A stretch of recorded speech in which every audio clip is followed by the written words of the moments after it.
वो आपको एक ही सत्य पे ले जाता है। तो शास्त्रों में चलते हैं। ऋषि याज्ञवल्क्य कहते हैं कि जब हम विद्या और अविद्या की बात करते हैं तो विद्या और अविद्या एक दूसरे की ऑपोजिट है। ऑपोजिट कैसे हैं? विद्या को वो कहते हैं कि ये एक सत्य है जो सतत है, जो कभी चेंज नहीं होता है। विद्या सिर्फ इंफॉर्मेशन कलेक्ट करना नहीं है। आप बहुत सारी इंफॉर्मेशन कलेक्ट कर सकते हैं पर उसे विद्या नहीं कहते हैं। विद्या वो है जो सिचुएशन एंड टाइम के अकॉर्डिंग चेंज नहीं होती है। ओके। अविद्या क्या है? अविद्या वो जो सत्य से परे है, इसलिए अविद्या है। परे क्यों है? क्योंकि माया की जो लिमिटेशंस हैं उसने विद्या अविद्या के नाम पर एक वेल लगा दी है। ठीक है। एक शीट है आपके आगे माया की, जिसकी वजह से आप पूरी नॉलेज नहीं, लिमिटेड नॉलेज की बात कर रहे हैं। ओके। शास्त्रों में ये कहा जाता है कि जब भी हम किसी नॉलेज भी किसी भी चीज़ के बारे में बात करें तो हमें उसका रेफरेंस लेने के लिए एक बार वेदों में जाना चाहिए, क्योंकि वेद जो हैं उनकी नॉलेज विद्या का पार्ट है। ओके। वो सतत है और सनातन है। इन सारी बातों का भावार्थ ये निकलता है, याज्ञवल्क्य ये कहते हैं कि विद्या और सत्य एक है, सनातन है और वो चेंज नहीं होता है। जो चेंज होता है वो अविद्या है, वो सिचुएशन बेस्ड सत्य है। जब तक आप डिफरेंसेस पे फोकस कर रहे हैं तब तक अविद्या है। जब आप कलेक्टिव नॉलेज पे फोकस कर रहे हैं तो वो विद्या के करीब ले जाती है। अब हम वास्तु पे आते हैं।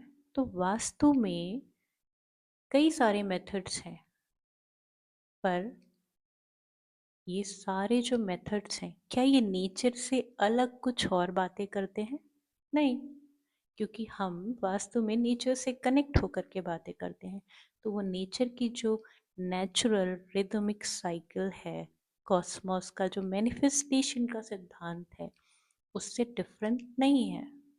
दैट मीन्स कि ये सारे मेथड्स अलग हैं पर इनका बेसिक प्रिंसिपल जो है, सिद्धांत है, वो एक ही है।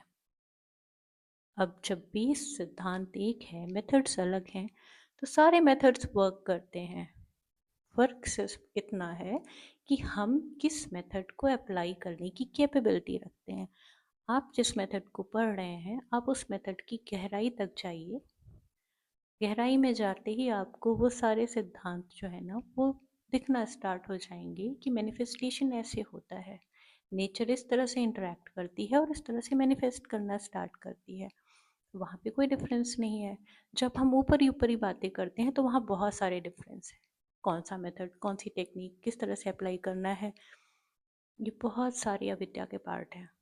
ये वेल्स हैं हमारे सामने जिनके परे हम देख नहीं पाते हैं और हम इंस्टेंट डिसीजन पे आ जाते हैं कि कौन सा मेथड सही है, कौन सा मेथड गलत है।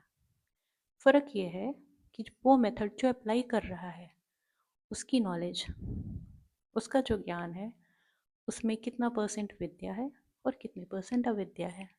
अब क्वेश्चन ये है कि वो सिद्धांत क्या है जिसके बेस पे ये सारा कुछ वर्क कर रहा है। उसका एक ही पर्पस है, अलाइनमेंट। और वो अलाइनमेंट कैसे होता है, वो एक प्रॉपर प्रिंसिपल है जिसके बेस पे नेचर वर्क करती है।